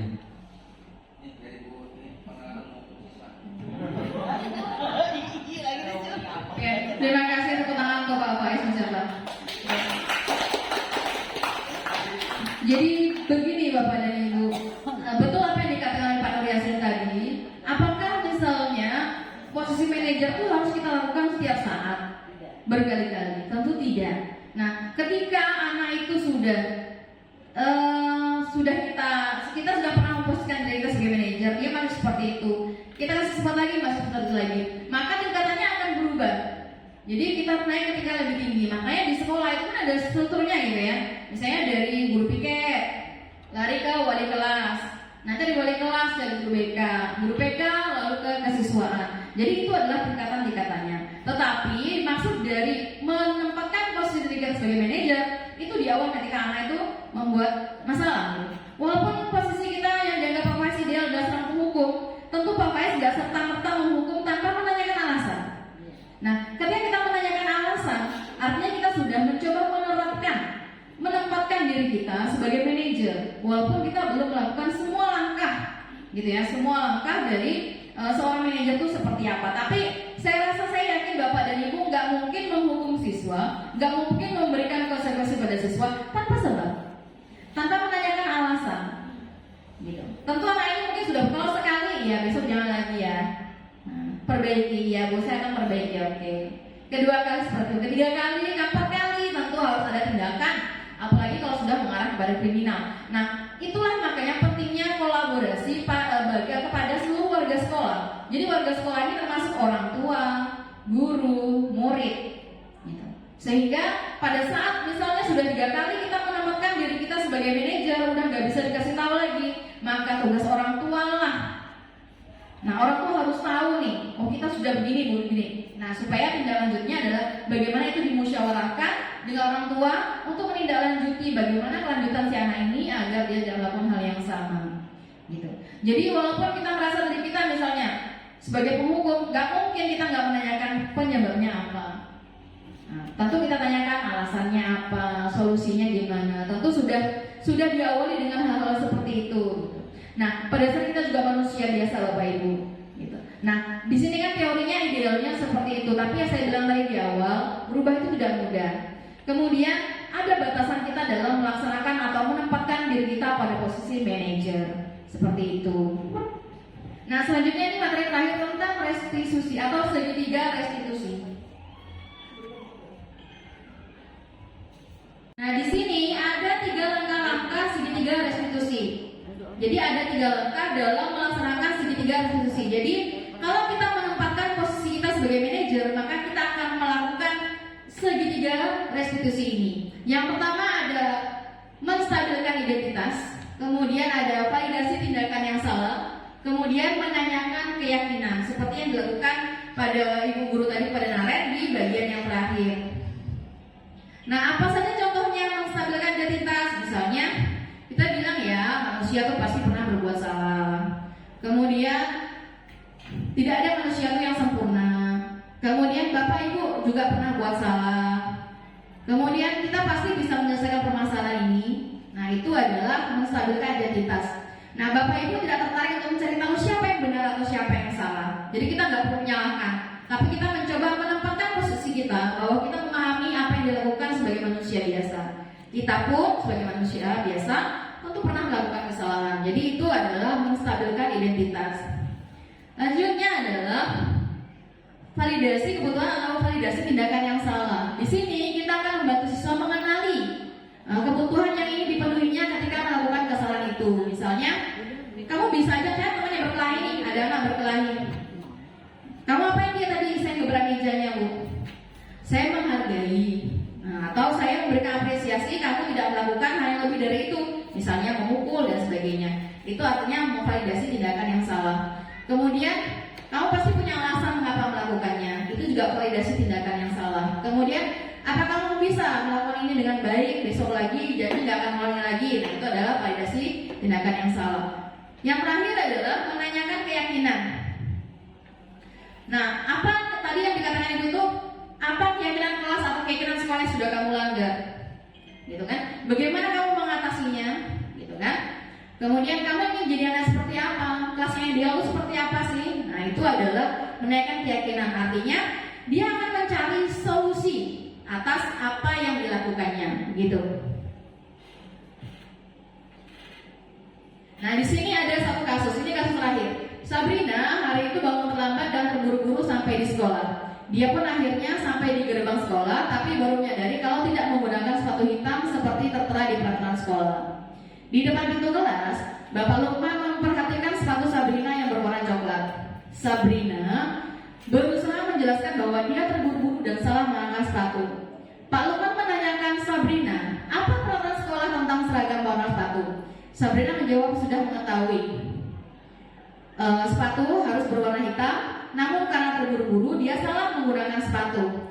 Selain tidak mungkin kembali pulang karena rumahnya jauh sekali, Pak Lukman tetap bersikeras pada peraturan berlaku dan mengatakannya sudah, kamu sudah melanggar peraturan sekolah, kamu salah, sudah terlambat, salah pula warna sepatunya. Segera buka sepatu kamu, kalau tidak bisa mengenakan sepatu warna yang sesuai peraturan. Sabrina meminta maaf dan memohon kembali kepada Pak Lukman agar tetap dapat mengenakan sepatunya dan berjanji tidak akan mengulang kesalahannya. Namun Pak Lukman tidak mau tahu. Tidak, kamu udah melanggar peraturan sekolah. Kamu tidak sangka beli sepatu di rumah atau diantarkan sepatu ke sekolah. Ya udah, kamu gak usah pakai sepatu aja seharian di sekolah, gitu kan? Sekarang copot sepatumu dan silakan belajar tanpa sepatu seharian. Sabrina pun dengan berat hati mencopot sepatunya dan berikannya kepada Pak Lukman. Seharian dia tidak berani berkeliling sekolah karena malu dan lebih banyak berdiam diri dalam kelas tanpa alas sepatu. Nah, sekarang saya minta pendapat Bapak dan Ibu. Kira-kira di sini Pak Lukman menempatkan posisi diri beliau sebagai apa? Silakan. Dia nggak mau tahu, dia nggak mau dengar alasannya. Kira-kira Pak Lukman menempatkan posisi diri beliau sebagai seorang apa? Posisi kontrolnya. Kan ada 5 tadi. Ada pemhukum, ada teman, pemantau, membuat rasa bersalah, manajer. Nah, bagaimana Bu ya? Silakan. Ini memang sepertinya agak rancu ya antara penghukum karena ada hukuman tadi seharian tidak menggunakan sepatu, tapi juga sebenarnya larinya ke konsekuensi juga karena aturan sekolah itu menggunakan sepatu hitam, sedangkan Sabrina karena terburu-buru menggunakan sepatu coklat. Sebenarnya juga ada sisi hukuman, tapi juga ada sisi konsekuensi ya. Jadi artinya kalau mau dikatakan menghukum juga mungkin iya ada, tapi juga ada sisi manajer ya, konsekuensi ya, ada juga. Cuman lebih cenderungnya ke penghukum ya, seperti begitu. Terima kasih. Ada lagi yang ingin berpendapat, Bapak Ibu silakan. Nah, kalau tidak ada, saya lanjutkan. Nah, di sini posisi Pak Lukman benar yang dikatakan oleh Bu Yaya tadi, beliau menempatkan diri beliau sebagai seorang penghukum. Dari mana kita mengetahuinya? Ketika Sabrina memberikan alasan, Pak Lukman tidak memberikan kesempatan kepada Sabrina untuk memperbaiki kesalahannya. Gitu. Jadi langsung ngejat. Nah, itu posisinya sebagai penghukum. Memang benar Sabrina sudah melanggar peraturan. Tapi kita tentu sebagai seorang guru harusnya kita mendengarkan mengapa dia berlaku demikian. Kira-kira solusi apa yang bisa dilakukan agar dia tidak mengulangi hal yang sama. Nah, jadi seharusnya Pak Lukman menempatkan diri beliau sebagai manajer. Kalau di sini beliau sebagai penghukum. Nah, penghukum ini, akhirnya sampai membuat si Sabrina ini tadi nggak berani gitu, nggak berani, akan menimbulkan tidak nyamanan ya, karena dia nggak berani keliling kelas, keliling sekolah malu karena dia nggak pakai sepatu. Nah, di sini Pak Lukman menempatkan diri beliau sebagai penghukum dan Sabrina merasa sangat tidak nyaman. Jadi seperti itu Bapak Ibu, kira-kira kasus yang ada. Jadi budaya positif di sekolah itu pada dasarnya sudah sering kita dengar dan sudah sering kita laksanakan. Yang berbeda adalah mungkin dari redaksinya atau dari penjelasannya, sama seperti hadiah. Tadi terlupa ya Bapak Ibu, pemberian hadiah. Nah, kalau berdasarkan secara pendapat kita, saya mengatakan kalau saya memberi hadiah itu untuk memotivasi anak gitu kan. Nah, tapi ternyata secara teorinya memberikan hadiah itu adalah merusak hubungan, salah satunya. Merusak hubungan, menyebabkan anak gak mandiri. Artinya tadi kesadarannya bukan dari intrinsik lagi, tapi dari ekstrinsik, karena dia mengharapkan sesuatu. Sama contohnya hal sederhana seperti pengumuman juara kelas. Nah gitu. Sekarang anak-anak itu kalau saya perhatikan, mereka tidak lagi memperhatikan mau nilainya naik atau enggak, ranking saya berubah enggak Bu, nanti ranking saya turun. Dia mengkhawatirkan rankingnya dibandingkan dengan apa yang dia sudah capai dalam satu semester ini. Padahal seharusnya bukan ranking berapa, tapi hal ilmu apa saja yang sudah dia capai. Nah itulah makanya kenapa dikatakan kalau hadiah itu termasuk penghargaan itu termasuk merusak hubungan. Salah satunya juga seperti itu. Jadi juga bisa menimbulkan kecemburuan sosial. Artinya mungkin ada anak yang nggak dapat atau ada anak nilainya terendah diumumkan, makanya merasa malu dan sebagainya. Jadi menimbulkan ketidaknyamanan. Jadi itu pandangan teorinya itu seperti itu. Walaupun sebenarnya pada saat kita memberikan hadiah, memberikan penghargaan, pasti ada tujuan positif di dalamnya supaya motivasi anak. Gitu kan? Nah ternyata secara teori salah. Mungkin dikatakan bisa jadi kita nggak bisa merubah langsung gak ngasih hadiah, nggak bisa. Perlahan-lahan. Semuanya dilakukan perlahan. Oke, terima kasih Bapak dan Ibu semua. Mohon maaf atas segala kesalahan. Demikian yang bisa saya sampaikan. Kurang lebihnya saya mohon maaf. Saya akhiri. Assalamualaikum warahmatullahi wabarakatuh. Saya kembalikan kepada MC.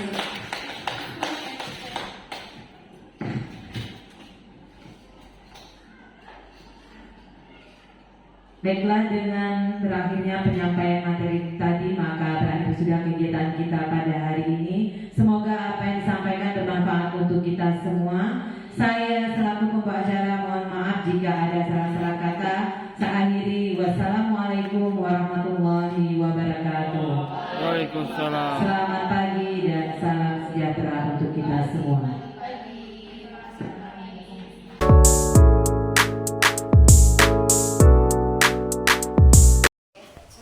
Assalamualaikum warahmatullahi wabarakatuh. Selamat siang semuanya. Siang Bu. Gimana kabarnya? Oke, sekarang SMA Negeri 3 Sanggau.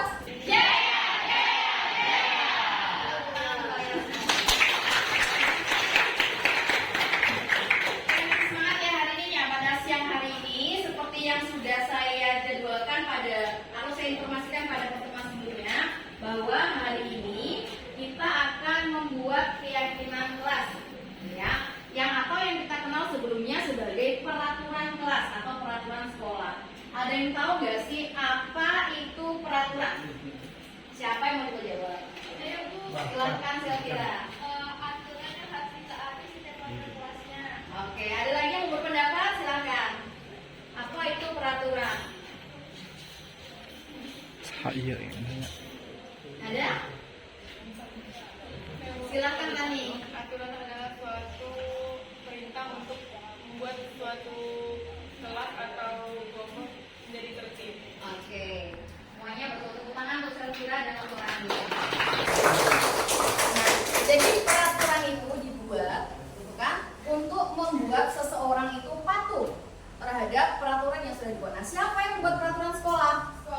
Pihak sekolah. Kalian dilibatkan nggak kalau dalam pembuatan peraturan sekolah? Dilibatkan nggak? Kalian pernah nggak membuat peraturan sekolah? Nggak pernah. Jadi siapa yang membuat peraturan sekolah? Atasan, guru, pihak sekolah yang membuat peraturan. Nah, maka dari itu sekarang kita akan membuat sebuah keyakinan. Sehingga apa sebenarnya perbedaan antara peraturan dan keyakinan? Kalau misalnya peraturan itu suatu hal yang dibuat oleh pihak luar, pihak sekolah, dan harus ditaati oleh, gitu kan, murid, gitu kan, atau warga sekolah. Maka kalau keyakinan itu adalah yang kalian idekan atau yang kalian inginkan seperti apa, dan kalian yang harus menaatinya. Itu adalah keyakinan. Sehingga kalau dalam peraturan itu yang terlibat ada orang luar, kalian hanya melaksanakan saja. Tapi kalau keyakinan, kalian yang membuat, kalian juga yang menyepakati. Nah, pada hari ini maka kita akan membuat keyakinan kelas supaya nantinya kita udah tahu nih, kita pengennya kelas kita tuh seperti apa sih?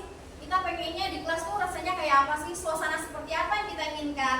Hal-hal apa saja yang ingin ada ketika proses belajar mengajar itu sendiri. Nah, itu semua harus kalian yang menuliskan dan mengidekan atau menyumbangsihkan ide kalian ke kelas ini supaya nantinya akan disepakati oleh kita semua.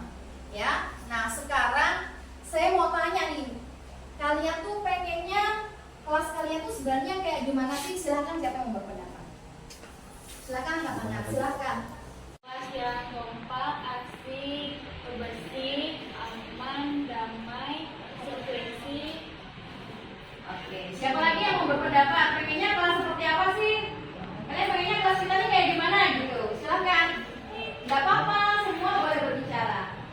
Kan ini demi keyakinan kita bersama. Gila mau enggak? Bubun, silakan Bubun mau berpendapat, silakan. Bubun pengennya kelas kita seperti apa, Bubun? Kelas kami lebih menghormati guru Kak, kalau mengajar terus tidak selalu kompak, tidak saling ngejek-ngejek. Oke. Kalau menurut Dinda, dua Dinda, siapa yang mau bicara, silakan. Dinda ini pengennya kelasnya seperti apa? Silakan. Nggak ada kayak saling membuli sama teman. Nggak mau membuli sama teman, berarti menjaga perdamaian ya. Oke. Kalau menurut Derik, kira-kira Derik pengen kelas yang seperti apa, Derik? Silakan Derik. Nggak ada sirkel-sirkelan Bu. Nggak ada sirkel-sirkelan. Jadi semuanya itu sama semuanya. Sama semua rata. Menurut Utin Ria pengen kelasnya seperti apa? Saya ingin kelas yang Teratur tiketnya, berarti menjaga kebersihan. Ya. Kalau menurut Zira gimana Zira? Zira pengen kelas yang seperti apa? panggil teman pakai namanya, bukan pakai nama orang tuanya. Ya, jadi saling menghargai nama teman ya, karena nama itu pasti punya makna kan. Setiap orang tua memberikan nama kepada anak pasti punya makna. Nah, itu adalah contoh-contoh hal yang ingin kalian rasakan dalam kelas sehingga ketika hari nanti semua sudah disepakati, maka kerukunan pasti akan terjalin di dalamnya. Sehingga semua orang sudah tahu nih, oh ini kita sepakati, ini nggak kita sepakati. Jadi nantinya nilai keyakinan ini yang sudah kalian sepakati harus dijalankan bersama karena ini adalah kesepakatan bersama. Nah, sekarang saya akan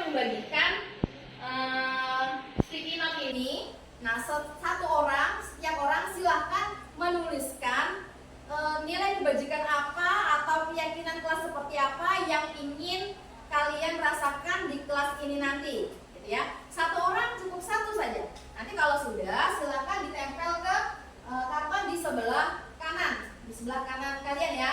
Nah, silakan ditempelkan, silakan dituliskan. Ini akan saya bagikan. Boleh satu orang cukup satu saja, apa saja, apapun, selama halnya positif ya. Kalian ini, kalian kan teman kelas nih selama setahun mendatang kan? Nah, gitu.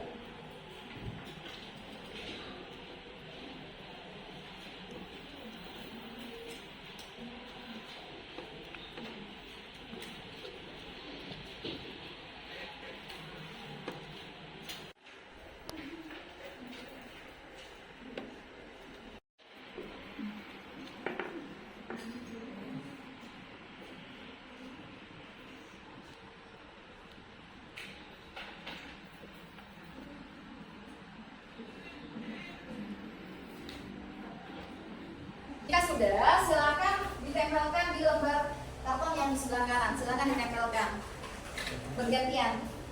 Mulai dari baris yang sini dulu mungkin.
Oke, silakan lanjutkan.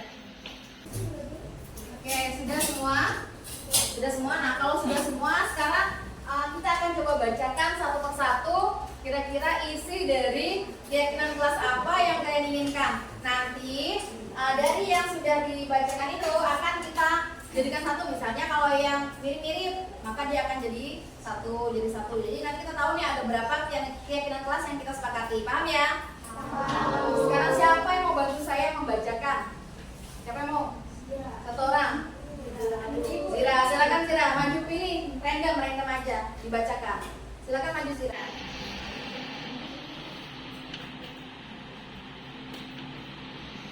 Ambil dua. Tarik aja.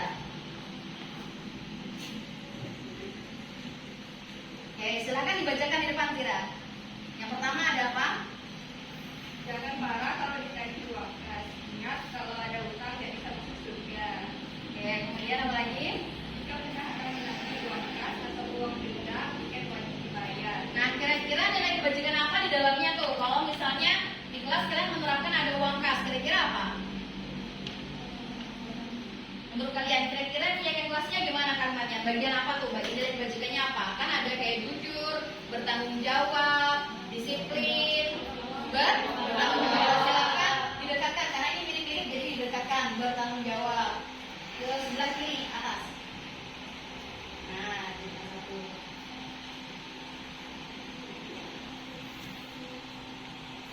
Oke, selanjutnya siapa lagi? Silakan Risa, ambil dua, dibacakan.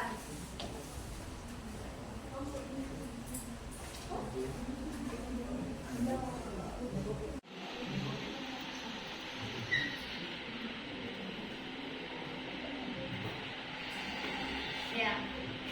Tidak ada kekerasan dalam kelas, terus mendapat guru yang asik.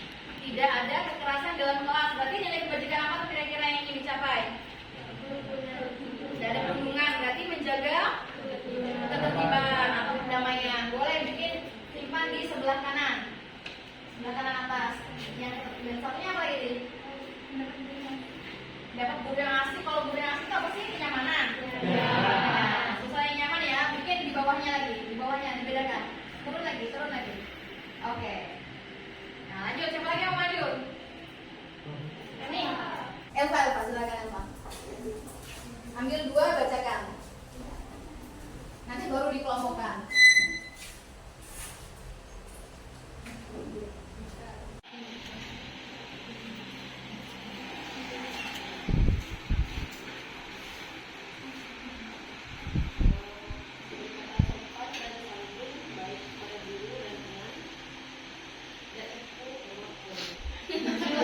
Cepu apa cepu? Tuhan domba ya. Kalau domba tuh nilainya apa? Nilai kebajikannya apa yang ingin digapai kalau nggak boleh domba? Ketertiban, perdamaian ya. Perdamaian di sebelah mana?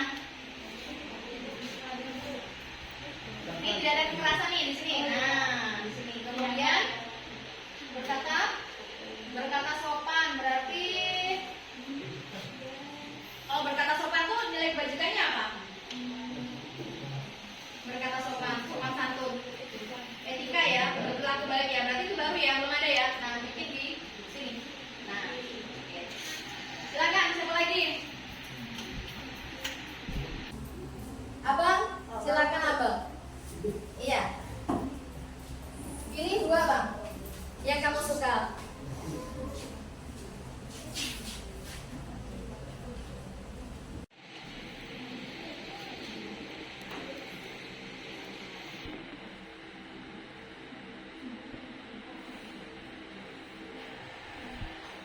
Saling berteman satu sama lain, tidak melindungi lingkungan.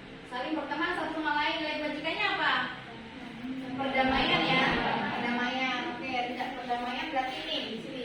Bisa nggak naik bagus? Oke, bisa. Satu lagi. Saya ingin kelas yang selalu rapi, selalu tiket sesuai jadwal, dan selalu membayar uang kas tepat waktu. Berarti bertanggung jawab ya. Bertanggung jawab sebelah kiri atas. Nah, oke, silakan duduk. Siapa lagi? Uswatun hasanah silakan. Silakan Uun, aduh. Ini yang kamu suka.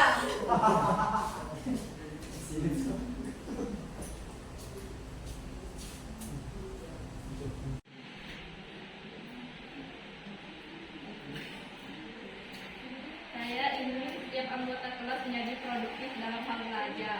Produktif dalam hal belajar. Berarti apa tuh? Kira-kira apa? Disiplin. Disiplin udah ada belum tadi? Belum.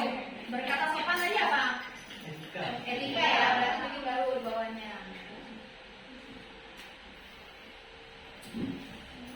Diterapkannya sistem denda bagi siswa yang tidak melaksanakan tugas kelas. Berarti bertanggung jawab ya.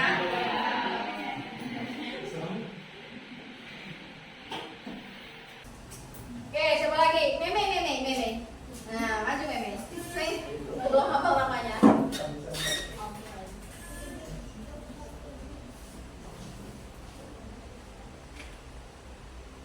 Satu lagi Kak. Silakan dibacakan. Saya ingin teman-teman membuang sampah pada tempatnya, bukan di dalam laci. Oke, berarti bertanggung jawab. Nah, iya. Saya ingin di kelas dilarang mesraan, soalnya kami yang jomblo tuh merasa gimana. Kalau misalnya bertanda lepas apa? Kenyamanan ya. Kan orang nggak nyaman gara-gara kita jomblo kan. Kenyamanan baru ini.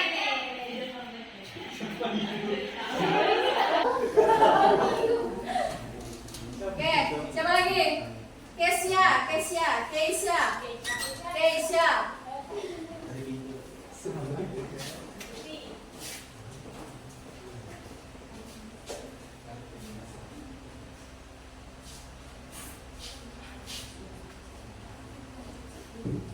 Memakai atribut sekolah dengan lengkap. Apa susahnya memakai dasi?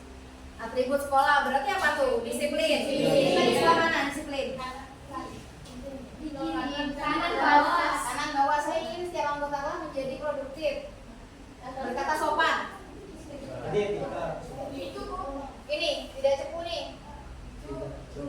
Perdamaian. Disiplinnya sudah ada tadi disiplin? Ada. Di bawah nih. Jadi dalam hal belum ada disiplin. Saya udah saya nyebut tadi ya. Di sini ada di dalam permesraan tuh disiplin nggak? Kenyamanan ya. Saling berteman satu sama lain, tidak memilih-milih. Perdamaian. Kemudian kalau ini tadi bertanggung jawab. Berkata sopan dan santun. Etika. Saya ingin setiap anggota kelas menjadi produktif dalam hal belajar. Nah, ini disiplin tadi ya.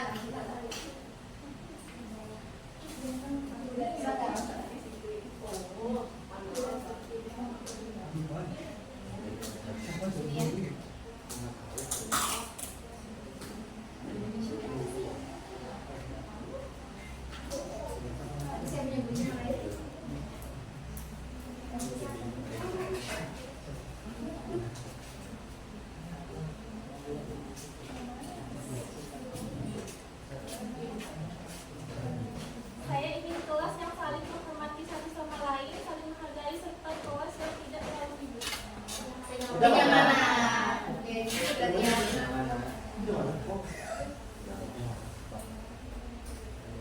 Siapa lagi yang belum?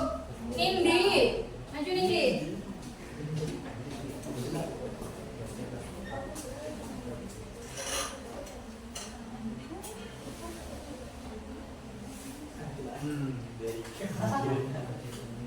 Tidak ada lagi circle-circlean.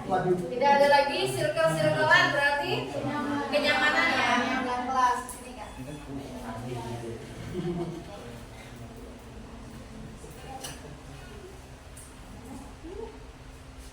Saya ingin anak kelas selalu rajin masuk sekolah, tidak sering alpa atau tidak sering melengkor saat jam pelajaran.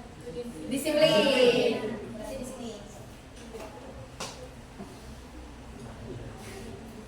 Oke, lanjut. Syalsya.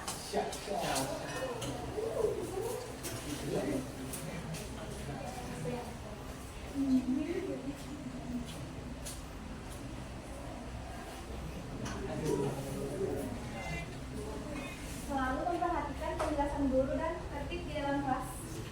Disiplin ya. Disiplin. Ya bawah boleh. Saya ingin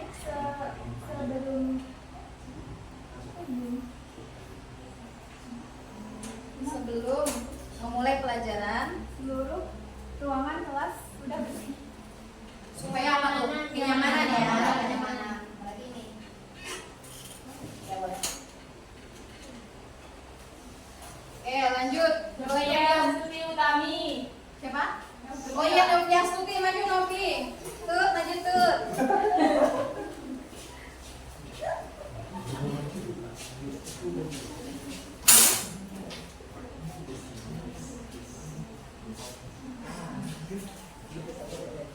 Saya ingin kelas yang santai dan banyak bercandanya agar tidak tegang saat belajar. Kenyamanan ya. Di sini kan. Saya ingin di kelas tidak saling membuli sesama teman dan selalu menghargai perbedaan. Perdamaian. Perdamaian di sini ya. Sini. Jelas itu bukan dari kuliah. Oke, siapa lagi? Selvira, Bu. Selvira. Udah mau tadi Selvira? Belum. Lanjut Selvira.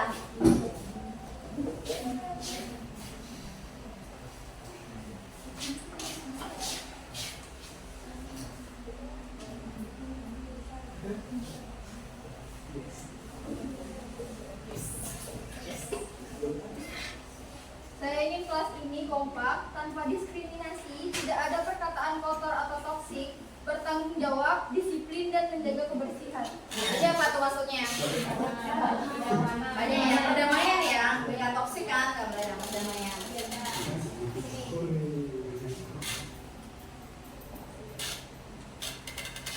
Saya ingin kelas ini tertib dalam peraturan yang ada dan tidak melanggar aturan yang dibuat.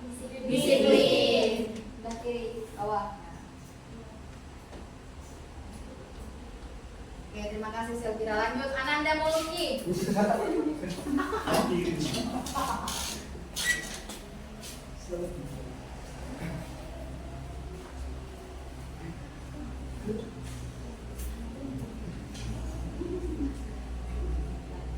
Dan tidak ada tanpa yang menggerakkan. Oke, pakai kenyamanan ya. Kenyamanan. Oke, kenyamanan ini bang. Boleh bawahnya boleh.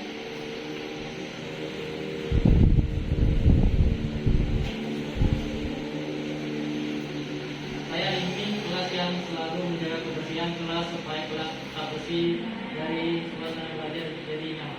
Oke, berarti kenyamanan.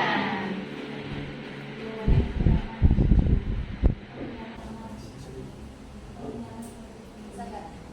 Balik aja. Oke, yang terakhir ada dua terakhir biar saya bacakan ya. Oke, yang pertama, saya ingin di dalam belajar kelompok tidak ada yang namanya memilih-milih teman seperti yang pintar sama yang pintar dan yang cantik sama yang cantik. Kira-kira masuk ke nilai kebajikan yang mana? Kenyamanan.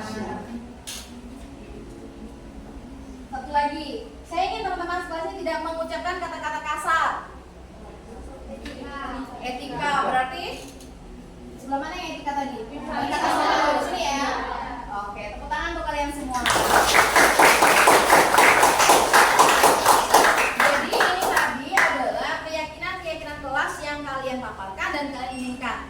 Jadi nanti ini adalah sudah disepakati bersama ya. Yang akan dilaksanakan yang pertama ada nilai kebajikannya yaitu adalah menjaga perdamaian dalam kelas. Kemudian bertanggung jawab atas segala sesuatu. Ya, kemudian apa lagi kira-kira? Kalau kenyamanan itu apa sih kalimat yang asik didengar gitu? Mewujudkan rasa aman dan nyaman terhadap sesama, ya. Kemudian ada lagi apa lagi yang belum disebut tadi? Disiplin. Kalau disiplin kira-kira kalimatnya apa? Menurut kalian? Kalimat yang enak didengar gitu. Selalu menaati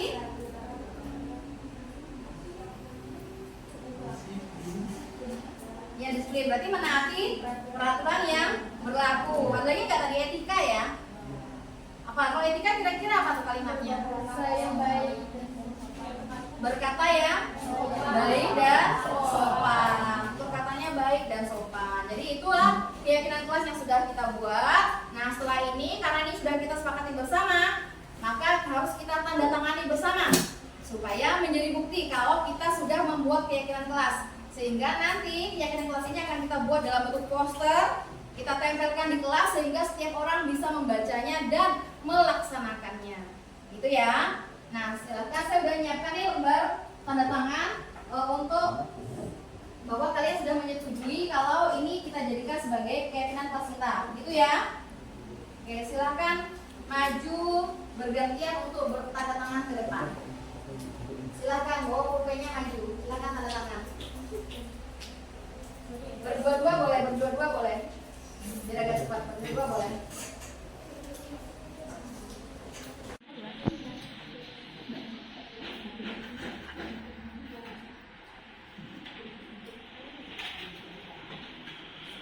Oke, silakan lanjut.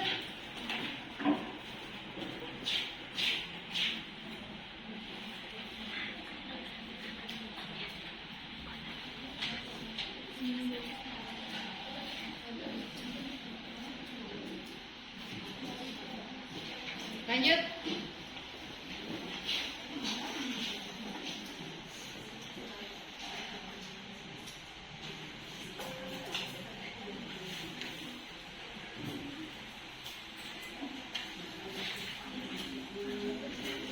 Oke, lanjut yang belum.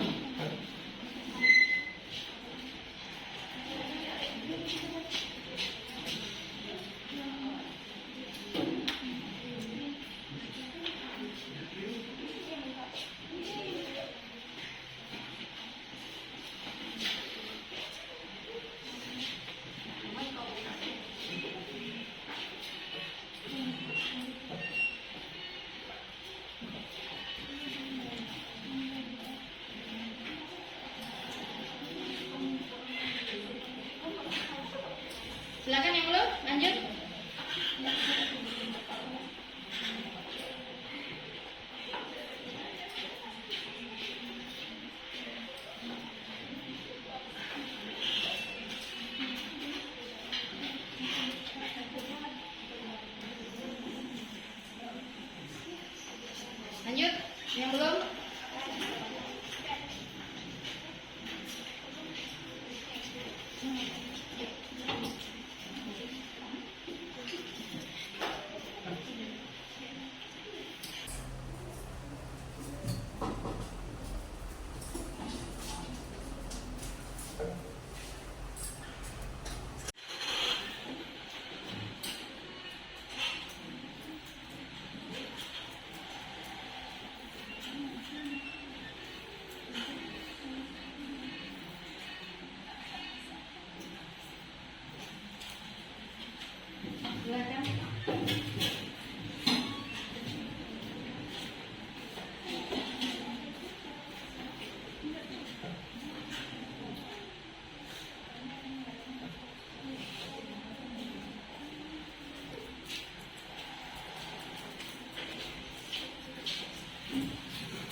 Lanjut, yang bertiga langsung aja.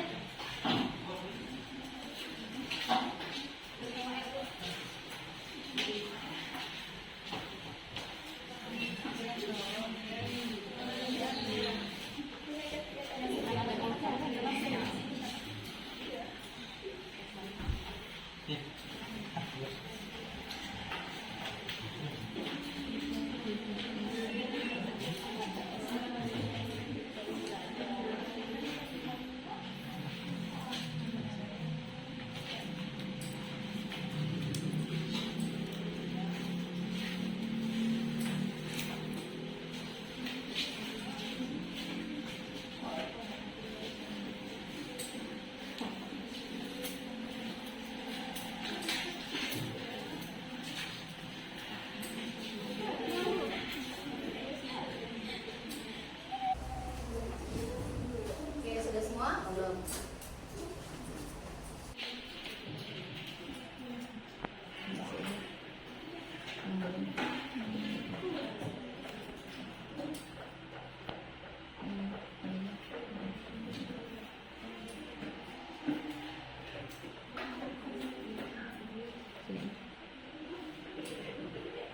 Oke, sudah semua? Sudah semua? Oke, sudah semua ya. Nah, jadi ini adalah hasil yang sudah kita sepakati bersama. Nah, saya sebagai wali kelas kalian juga akan ikut menandatangani keyakinan kelas yang sudah kita buat.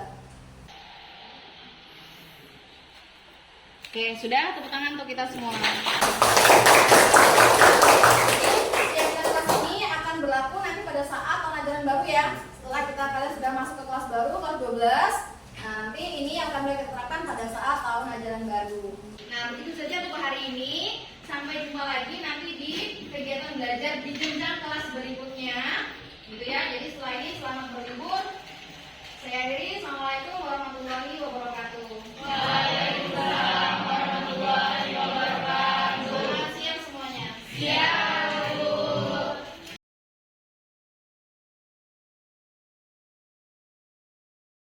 Assalamualaikum warahmatullahi wabarakatuh. Halo, perkenalkan nama saya Rani Rahmani Rahima dari kelas 12 IPS 4. Halo, nama saya Tira Novrian, saya dari kelas 12 IPS 4. Halo, nama saya Uun Saban Hasana Akbar dari kelas 12 IPS 4. Halo, nama saya Elvaneta Natania Pangestu dari 12 IPS 4.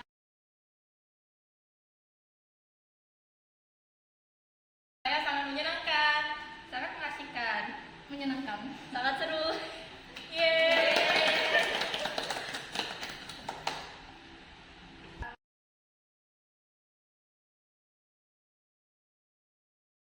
Menurut saya keyakinan kelas sangat penting sekali, penting banget.